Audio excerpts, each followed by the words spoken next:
આપ સૌનું મારી ચેનલ પર. તો મિત્રો આ વિડીયોમાં આપણે જોવાના છે ધોરણ 12 સામાન્ય પ્રવાહ, બરાબર ને, વાણિજ્ય વ્યવસ્થા અને સંચાલન. તો મિત્રો વોટ્સઅપ ગ્રુપની પણ લિંક છે, તે પણ ગ્રુપમાં આપેલી છે ડિસ્ક્રિપ્શન બોક્સમાં, તેમાં તમે જોડાઈ શકો છો.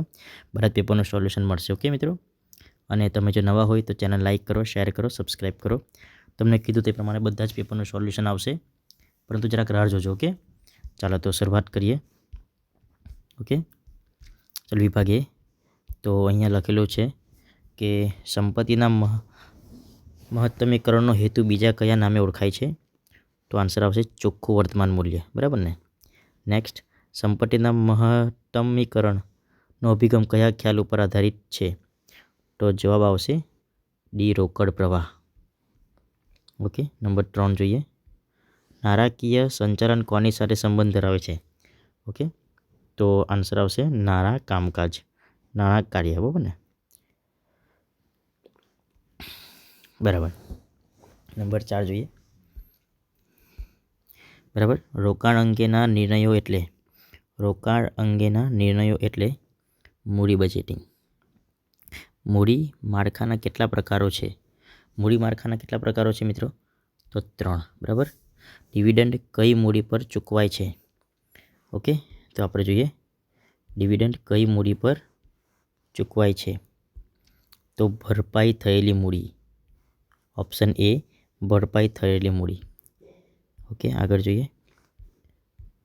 કાયમી મૂડીના સંદર્ભમાં કયું વિધાન સાચું છે?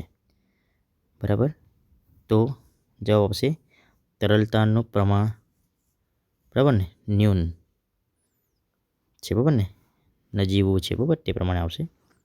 નેક્સ્ટ જોઈએ. ચાલુ જવાબદારીઓ કરતાં ચાલુ મિલકતનો વધારો એટલે? ચાલુ જવાબદારી કરતાં ચાલુ મિલકતનો વધારો એટલે? તો મિત્રો એમાં શું આવશે? તો હકારાત્મક કાર્યશીલ મૂડી. બરાબર. 1 વર્ષ કે તેથી ઓછા સમય માટે પાકતી મુદ્દત ધરાવતી જામીનગીનું બજાર એટલે? તો મિત્રો આમાં શું આવશે? તો નાણાં બજાર, બરાબર ને. શું આવશે? નાણાં બજાર, ઓપ્શન સી. ચાલો હવે નેક્સ્ટ જોઈએ. સંગઠિત નાણાં બજારનું નિયંત્રણ કોના દ્વારા થાય છે? બરાબર, તો આમાં આવશે reserve bank of India. Option C, central bank એટલે રિઝર્વ બેંક ઓફ ઇન્ડિયા, બરાબર ને. તો ટ્રેઝરી બિલ ભારત સરકાર વતી કોણ બહાર પાડે છે? તો એમાં પણ આવશે રિઝર્વ બેંક ઓફ ઇન્ડિયા. બરાબર. નવી બહાર પાડવામાં આવતી જામીનગીરીઓના વેચાણનું બજાર એટલે? બરાબર, તો પ્રાથમિક બજાર, ઓપ્શન બી. બરાબર. ડિપોઝિટરી ધારો કયા વર્ષમાં અમલમાં આવ્યો? તો 1995. બરાબર. નેક્સ્ટ જોઈએ. 1956માં જામીનગીરી કરાર અન્વયે શેર બજારનો કોની મંજૂરી મેળવવી પડે છે? તો સેબી. નેક્સ્ટ જોઈએ. નંબર 15. ડિપોઝિટરીઓ તેની કામગીરી શરૂ કરતાં પહેલાં કોની પાસેથી નાણાંનું પ્રમાણપત્ર મેળવ્યું છે? તો આમાં પણ આવશે સેબી. નંબર 16. જામીનગીરીઓના ખરીદ વેચાણમાં કેટલા પ્રકારનો ઓર્ડર હોય છે? ઓકે, તો એમાં આવશે 3. ઓકે, પછી જોઈએ. બાજારીય સંચાલનમાં માર્કેટિંગ મિશ્ર એટલે? બરાબર. ઉત્પાદન, કિંમત વિતરણ અને પેદાશ. ઓકે, આ આવશે. બરાબર. નેક્સ્ટ જોઈએ. 18. બાજારીય વિભાજનમાં કોણ કેન્દ્ર સ્થાને હોય છે?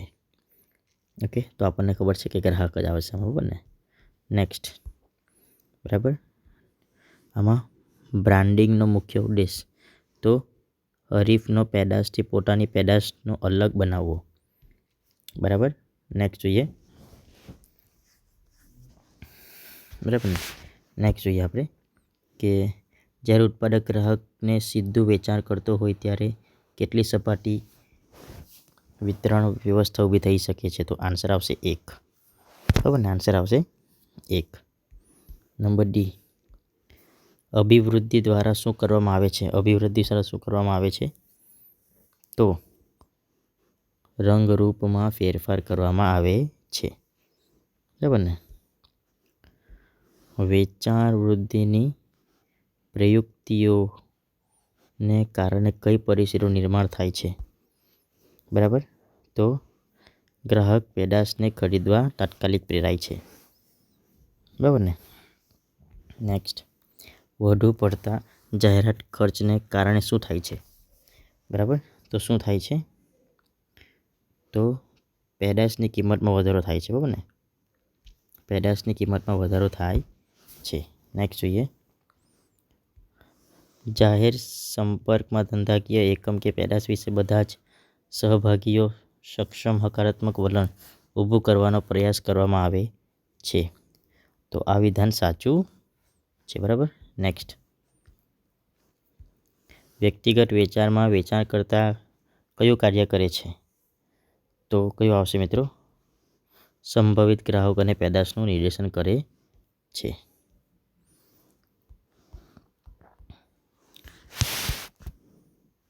ઓકે, તો આપણે હવે એક પ્રશ્નનો જવાબ જોઈએ. આમાં આપેલું છે, માલિકીના મહત્તમ આર્થિક કલ્યાણને હેતુ સિદ્ધ કરવા માટે નાણાકીય સંચાલક કયા અભિગમો અપનાવે છે? તો નાણાકીય વેચાણના રોકાણ મધ્યમ અને લાભ વિતરણના અભિગમ અપનાવે છે. બરાબર મિત્રો.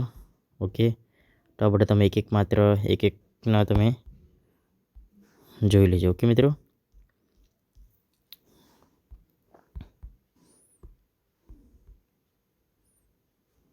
ઓકે, બીજું બી આપણે જોઈએ કે નાણાકીય સંચાલનનો કયો હેતુ સ્વીકાર્ય ગણવામાં આવે છે?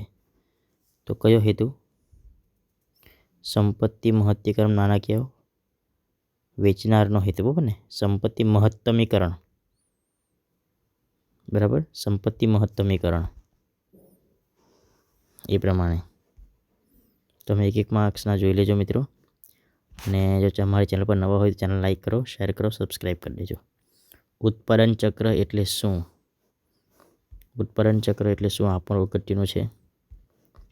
બરાબર. તો મિત્રો બધા જે પ્રશ્ન છે એ તમે જોઈ લેજો. બધા બોર્ડ એક્ઝામમાં ખૂબ અગત્યના છે. બરાબર ને. ઓકે, તો મિત્રો સૌથી પહેલાં જો મારી ચેનલ પર નવા હોય ચેનલને લાઈક કરો, શેર કરો, સબસ્ક્રાઈબ કરી દેજો. તમે મિત્રોને પણ શેર કરજો. ઓકે, ચાલો, થેન્ક યુ. આપણે બીજા વિડીયોમાં મળશું. આમાં MCQ અને માત્ર એક સવાલના જવાબ પર તમને મળી રહેશે. ઓકે, ચલો મિત્રો, તો જો સમય મળે તો હું આખું પેપર લાવવાનો ટ્રાય કરીશ. Thank you.